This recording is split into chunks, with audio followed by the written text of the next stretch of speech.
fídíò tí mo ṣe láàárọ̀ yẹn wọ́n tó bá sí ẹ ò ní rọrùn wọ̀ torí pé kí ni Sunday Igboho ó jà fún gbogbo ọmọ Yorùbá pátá ìwọ ọmọ Yorùbá tó bá rí fídíò tí mo ṣe lẹ́ẹ̀kan láàárọ̀ yìí tó bá sí ẹ ọmọ àlè ni ẹ you are born bastard you are jajatika Ọlọ́run rán mi sí ìjọba Nàìjíríà ó rán mi sí àwọn ọba Yorùbá mo fún wọn ní 14 days tó bá wá sọ fún mi wípé King Solomon ni o ọ̀rọ̀ Sunday Igboho kò sí lọ́wọ́ wọn gbá wa ní Act of Apostle mo fẹ́ fi ọ̀rọ̀ kan hàn yín níbẹ̀ Act of Apostle chapter 19 verse 11 to 12 yẹn wípé Ọlọ́run sì tẹ́wọ́ Paul ṣe sí àkànṣe tó bẹ́ẹ̀ tó fi mú gèlè àti ìbàntẹ́ ara rẹ̀ tọ̀ àwọn olókùnrin lọ àrùn sì fi wọ́n sílẹ̀ yẹn tó bá jẹ́ pé òyìnbó ló ti kà ibi tí wọ́n kọ ìbàntẹ́ sí yẹn wọ́n kọ apron kò ní mínísí ẹ tí pásítọ̀ bá wá sọ fún ẹ wípé má lo oògùn o wọ́n náà wá sọ pé o ti gbọ́ torí ayé ti bàjẹ́ torí nǹkan tó kà kò yí ẹ ṣùgbọ́n tó bá ka Yorùbá ìbàntẹ́ Paul fi ìbàntẹ́ lé ó fi wo àrùn àrùn náà dẹ̀ lọ Ọlọ́run sọ fún ẹ pé kí wọ́n náà dira ẹ nìyẹn bó bá lọ jókòó tẹ̀tẹ̀ láyé ẹ bàjẹ́ fáínálì sí àkíní yìí káwọn èèyàn kó lè jàǹfààní ẹ sọ fáwọn sí àyè fáwọn tiẹ̀ tó wà lóyìnbó kó lọ sí àwọn ọmọ lóyìnbó yẹn láyé wọn ti bàjẹ́ jù èmi wà nínú wọn tó ń ṣe menstruation tí ó dáwọ́ dúró ilé náà ti ṣe fún wọn tó kí wọ́n lè padà wá sílé àwọn fámìlì míì wọn ò fẹ́ kọ́ mọ wọn sóríire àwọn fámìlì burúkú àwọn apọ́n lásọ fámìlì míì tó bá rí pọ́ mọ́ wọn fẹ́ gòkè báyìí ṣe ló máa fà á lẹ̀ ṣe bí wọ́n ṣe ń ka odò bó ṣe ń dùn bí orí 16 tó níyì báyìí òun ló yẹ kí àwọn olówó Nàìjíríà kan lọ kọ bí báìbù Àlùkùránì nísìn ó ní orí 114 ló parí sí báìbù olórí tiẹ̀ ilé tó yẹ káwọn olówó wa kó gádà orí pé àwọn Arabic ló mà lọ ṣe Kùránì jáde tó máa fi wá kó wa jẹ àwọn òyìnbó ló mà lọ ṣe báìbù jáde tó máa fi wá gbá àwọn bàbá wa tó máa fi wá gbá gbogbo ogun wa lọ tó yẹ káwọn Yorùbá rorí wọn rorí rádaràdá náà ṣe kiri lọ́nà àwọn ìjọba olórí burúkú kan ẹ ní soríire àfi tẹ́ bá ronú pọ̀ àdá ọ̀pá àdá wo lẹ jẹ àdàgbà má dànù ní gbogbo yín ẹ ò nírònú ẹ̀yin Yorùbá gbogbo Yorùbá ni mo sọ àtẹ̀mí fúnra mi àwọn nírònú orí wa ti yí àwọn ọmọ kan tá ń ṣe orí wa ti burú àti ta ogún ìbí wa àti fira wa sí ẹ̀yẹ odù Ifá ni mo ń kà yìí ẹ bèrè lọ́wọ́ ọmọ secondary school tó jẹ́ ọmọ Yorùbá wípé kí ló wà nínú odù Ifá ìjọ ògbè kò mọ́ ẹ bèrè lọ́wọ́ ọmọ primary school wípé kí ló wà nínú fatia ìtọ́ popo aláwakúbárí mímí sí láìsọ tótótótótótótó èdè ìlú bàbá ẹ̀ ló ń sọ yẹn àwọn máa lè rádaràda bèrè lọ́wọ́ pé kí ló wà ní Genesis olúwa ní àtètè kan ṣe ọlọ́run sì dárun àtayé ayé sì wà ní jújù bèrè lọ́wọ́ pé kí ló wà ní èjì ògbè ó di bọ́bọ́bọ́ ọmọ àlè ní gbogbo yín born bastard bàbá yín lèmi jẹ́ I will talk to you as I want nothing will happen. Ọlọ́run rán mi sí yín láti wá sí yín níyè pẹ̀lú èpè pẹ̀lú ọ̀rọ̀ burúkú sódà tí orí yẹn á lè pé ẹ̀rẹ́ ní báyìí sọ̀rọ̀ láti yọ yìí you are gigantica you are jomina bunati àtọ́ba àtìjòyè àti anybody you are born bastard bága ẹ̀yin Yorùbá mo bá wí àtẹ̀mí fúnra mi gbogbo wa orí wa ti yí àti ọmọ àlè ní gbogbo wa kì í ṣe èèyàn àwọn ìkálẹ̀ sọ̀rọ̀ wọ́n ní abí ọmọ náà gbà èèmùsù ọmọ àlè ní ọmọ tí a bí níbi tó ti wà iṣu tí a sọ pé kó lọ mú lábó wá tó kó lọ mú ewùrà wá tó lọ mú ọkọ sí wá ọmọ àlè ní àwọn ọmọ Yorùbá ń fi ọwọ́ òsì àfi júwe ilé bàbá wa ẹran kéwù pọnranpọn ẹ ka Bíbélì ẹ ò mọ odù Ifá èdè ó mọ̀ ṣe o ẹ̀yin àgbà Yorùbá máa fojú yín kan màbo ẹ lọ a ní ìdí odù Ifá àwọn ọ̀dọ́ a ní ìdí odù Ifá mímọ́ sí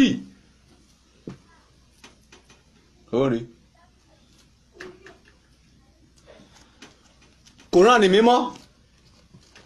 Holy Quran Bíbélì mímọ́ odù mímọ́ mẹ́ta ni odù lọ́wọ́ kọ́ dé kó tó di pé Bíbélì dé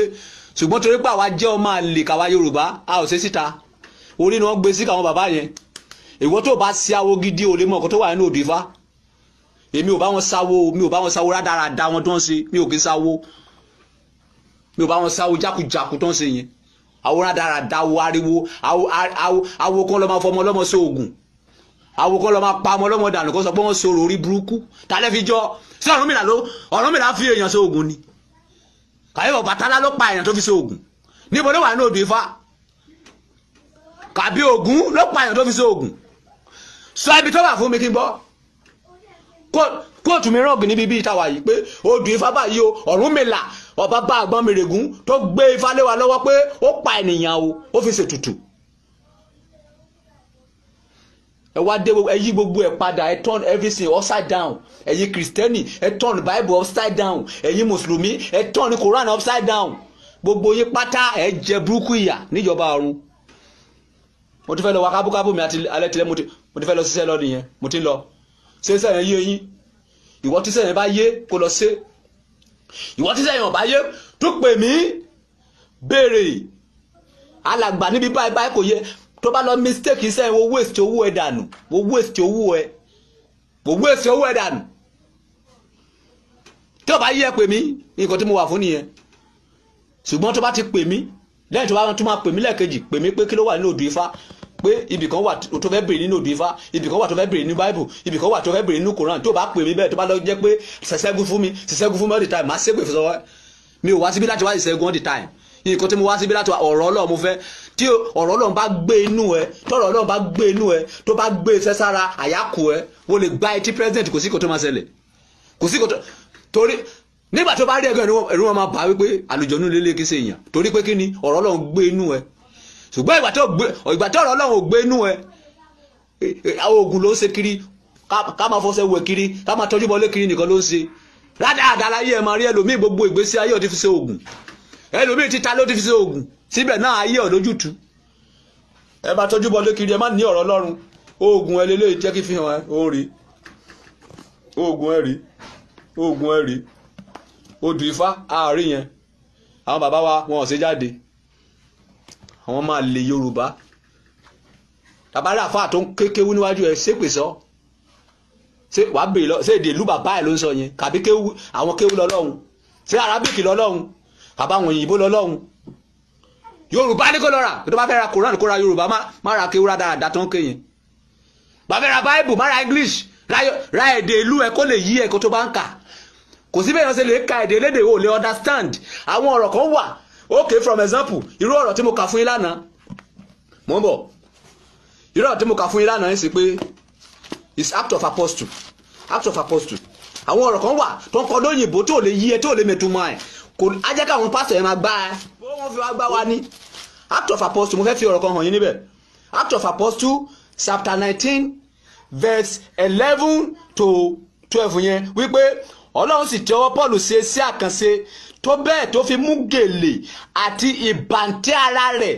tọ̀ àwọn olókùnrin lọ àrùn sì fi wọ́n sílẹ̀ yẹn tó bá jẹ́ pé òyìnbó ló ti kà ibi tí wọ́n kọ ìbàntẹ́ sí yẹn wọ́n kọ apron kò ní ní mínì sí ẹ tí pásítọ̀ bá sọ fún ẹ wípé má lo oògùn o wọ́n náà wá sọ pé o ti gbọ́ torí ayé ti bàjẹ́ torí nǹkan tó kà kò yí ẹ ṣùgbọ́n tó bá ka Yorùbá ìbàntẹ́ Paul fi ìbàntẹ́ lé ó fi wo àrùn àrùn náà dẹ̀ lọ Ọlọ́run sọ fún ẹ pé kí wọn náà dira ẹni yẹn bó bá lọ jókòó tẹ̀tẹ̀ láyé ẹ bàjẹ́ fáínálì sí àkíní yìí káwọn èèyàn kó lè jàǹfààní ẹ sọ fáwọn sí àì fáwọn tiẹ̀ tó wà ní òyìnbó kó lọ sí àwọn ọmọ olóyìnbó yẹn láyé wọn ti bàjẹ́ jù èmi wà nínú wọn tó ń ṣe menstruation tí ó dáwọ́ dúró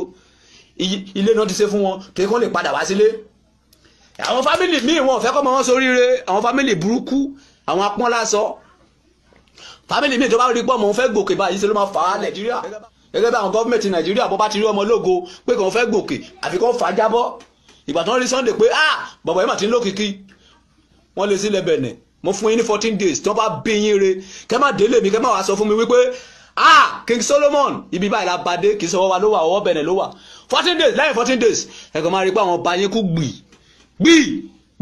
lẹ́yìn 14 days ẹ̀kọ́ máa rí pé àwọn gọ́ọ̀mẹ̀ntì àwọn tó wà ní ilé ìgbìmọ̀ aṣòfin bẹ̀rẹ̀ sí kú kí ló pa wọ́n ọ̀rọ̀ Ọlọ́run ló ń pa wọ́n torí pé wọ́n kọ etí kú sí àṣẹ Ọlọ́run Olúwa ní kí sọ fún wọn pé mo fẹ́ rí Sunday Igboho mo fún wọn ní 14 days kó wá sọ fún mi ibi tó bá rọ ẹ̀dẹ́ bóyá Nàìjíríà ló dá dúró bóyá Benin ló dá dúró mo fẹ́ mọ̀ fídíò tí mo ṣe láàárọ̀ yẹn wọ́n tó bá sí ò ní rọrùn wọ̀ torí pé kí ni Sunday Igboho ó jà fún gbogbo ọmọ Yorùbá pátá ìwọ ọmọ Yorùbá tó bá rí fídíò tí mo ṣe lẹ́ẹ̀kan láàárọ̀ yìí tó bá sí ọmọ àlè ni ẹ you are born bastard you are jajatika Ọlọ́run rán mi sí ìjọba Nàìjíríà ó rán mi sí àwọn ọba Yorùbá ó ní mo fún wọn ní 14 days tó bá wá sọ fún mi wípé King Solomon ni o ọ̀rọ̀ Sunday Igboho kò sí lọ́wọ́ wọn